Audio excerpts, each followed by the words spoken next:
প্রতিবেশী দেশকে বলবো আপনারা নিজের চরকায় তেল দেন, কিন্তু প্রতিবেশী হলে বন্ধুত্বপূর্ণ আচরণ করতে হয়। প্রতিবেশী যদি বন্ধু না হয়ে প্রভু হতে চায়, এরকম দানব প্রতিবেশী কেউ চায় না। আজকে যে টপিকটা নিয়ে আমি আপনাদের সঙ্গে কথা বলবো সেটা হচ্ছে আমাদের ধর্মীয় জীবনে, সামাজিক জীবনে, রাষ্ট্রীয় জীবনে ঐক্যবদ্ধ থাকার গুরুত্ব।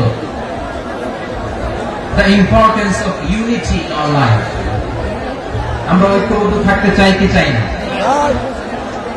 এই আপনাদের গলার আওয়াজ। আমরা ঐক্যবদ্ধ জীবন যাপন করতে চাই কি চাই না? ঐক্যের কোন বিকল্প নাই।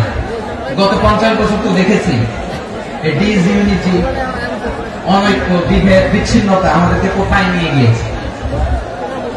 এই যে দেখেন কিছুদিন আগে আমাদের বর্তমান নেতা ডক্টর ইউনূস, উনি সব রাজনৈতিক নেতৃবৃন্দদেরকে ডেকেছেন একটা ইস্যুকে কেন্দ্র করে। তার মানে গোটা বাংলাদেশ এক হয়ে গিয়েছে। আমরা সবাই উদ্বেলিত হয়েছে, উচ্ছ্বসিত হয়েছে, ঠিক কিনা বলেন? রাজনৈতিক নেতাদেরকে ডেকেছেন উনি, আমরা এক হয়েছি। এরপর ধর্মীয় অঙ্গনের যে লিডাররা, বিভিন্ন ধর্মের, শুধু মুসলিম না, সবাইকে ডেকেছেন, আমরা ঐক্যবদ্ধ হয়েছি। এটাকে বলে ন্যাশনাল ইউনিটি, জাতীয় ঐক্য। যে কোন ধরনের কনস্পাইরেসি, ষড়যন্ত্র, আধিপত্যবাদ মোকাবেলায় জাতীয় ঐক্যের চেয়ে মোক্ষম হাতিয়ার আর নাই। আমাদের একটা প্রতিবেশী দেশ আছে, আমরা আমাদের দেশ নিয়ে যত ভাবি তারা তার চেয়ে বেশি ভাবে। কথা বুঝতেছেন না? আরো ভেঙে বলতে হবে। আমরা আমাদের দেশ নিয়ে যত উদ্বিগ্ন, এদের আরো টেনশন বেশি। বলেন আমাদের দেশে শান্তি আছে না নাই? আমরা হিন্দু মুসলিমে কখনো দাঙ্গা লাগে? আসতে বলেন কেন লাগে? ওদের পূজা পর্বণে আমাদের মাদ্রাসার ছেলেরা যে পাহারা দেয়, চিল্লা করেন, ঠিক কিনা? আমাদের তাফসীর মাহফিলের সময় ওরা ডিসকাস করে, ধরবা যায় না। ওদের পূজা পর্বণের সময় আমাদের তাফসীর মাহফিলের ডেট হলে আমরা চেঞ্জ করে দিই। সুবহানাল্লাহ, কি সাম্প্রদায়িক সম্প্রীতির রোল মডেল। আর ওই বাংলাদেশের ব্যাপারে তারা অনেক ডিসইনফরমেশন ছড়াচ্ছিল। ভারতের অনেকগুলো গণমাধ্যম, আমি জেনারেলাইজ করবো না, আমাদের প্রতিবেশী দেশের সব গণমাধ্যমকে আমি দোষ দিতে চাই না, অনেকগুলো গণমাধ্যম তারা ডিসইনফরমেশন শেয়ার করেছে। ডিসইনফরমেশন আর মিস ইনফরমেশনের পার্থক্য আছে। মিস ইনফরমেশন না জেনে ভুল বুঝে একটা মিথ্যা বা ভুল তথ্য ছড়িয়ে দেয়, এটার ক্ষমা আছে, এটা কি আছে। আর ডিসইনফরমেশন মানে ইচ্ছা করে, প্ল্যান করে, ম্যাপ করে, ছক এঁকে মিথ্যা, গুজব, রটনা সোশ্যাল মিডিয়ায় ছড়ানো, এটা ক্ষমা আছে? অবস্থায় বলেন ক্ষমা আছে? ভারতের কিছু গণমাধ্যম তাই করেছে, আমরা ব্যথিত হয়েছি, আমাদের হৃদয়ে রক্তক্ষরণ হয়েছে। আমাদের প্রতিবেশী দেশকে বলতে চাই, আমাদের দেশ নিয়ে আপনাদের ভাবার দরকার নাই, নিজের চরকায় তেল দেন,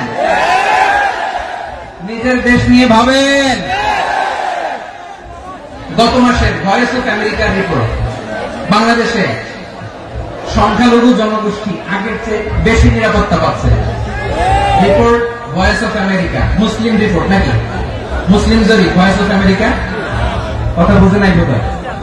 ভয়েস অফ আমেরিকা কি আমাদের রিপোর্ট না? ভয়েস অফ আমেরিকার জরিপ, বাংলাদেশের সংখ্যালঘু জনগোষ্ঠী আগের চেয়ে ভালো নিরাপত্তা পাচ্ছে। শুধু এখানেই শেষ না, মাইক্রোসফটের একটা জরিপ শোনায় আপনাদেরকে। তারা সারা পৃথিবীতে গুজব, ভুয়া আর মিথ্যা নিউজ ছড়ানোতে কোন দেশ সেরা একটা রিপোর্ট করেছে। এর মধ্যে 1 নম্বরে এসেছে ভারতের নাম। মাইক্রোসফট তো মুসলমানরা চালায় না? কথা বোঝে নাই বোধ হয়। প্রতিবেশী দেশকে বলবো আপনারা নিজের চরকায় তেল দেন, আপনারাও শান্তিতে থাকেন, আমাদেরকেও শান্তিতে থাকতে দেন। সব চেঞ্জ করা যায়, প্রতিবেশী চেঞ্জ করা যায় না। আমাদের ল্যান্ড তাদের ল্যান্ড, পাশাপাশি। আমরা চাই তারাও সুখে থাক, আমরাও সুখে থাকি, ঠিক কিনা? কিন্তু প্রতিবেশী হলে বন্ধুত্বপূর্ণ আচরণ করতে হয়। প্রতিবেশী যদি বন্ধু না হয়ে প্রভু হতে চায়, এরকম দানব প্রতিবেশী কেউ চায় না।